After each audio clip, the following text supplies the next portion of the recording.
సుగాలి ప్రీతి కేసును గాలికి వదిలేశారని ఆమె తల్లి ఆరోపించారు. అసెంబ్లీ సమావేశాల్లో చర్చించి ఈ కేసును వెంటనే సీబీఐకి అప్పగించాలని డిమాండ్ చేశారు. గిరిజనులు అంటే ఓట్లకే పరిమితమా అని నిలదీశారు. హోంమంత్రి అనిత వెంటనే స్పందించాలని డిమాండ్ చేశారు.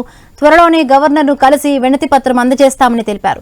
అవసరమైతే నిరాహార దీక్షకు కూర్చుంటానన్నారు. సుగాలి ప్రీతి కేసు గురించి మంత్రి నారా లోకేష్ పట్టించుకోవాలని కోరారు.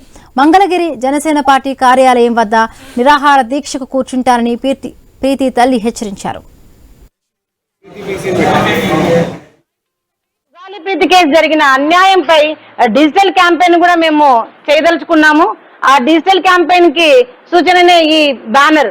మాకు ఎందుకు ఇంత నమ్మక ద్రోహం చేయాల్సి వస్తుంది అనేది ఈ రోజు ప్రశ్నార్థకమైనది. మరి అదే విధంగా ఈ కేసుకి న్యాయం జరగకపోతే కూడా నిరాహార దీక్షకు కూడా మేము పూనుకుంటామని మేము చెప్తున్నాము.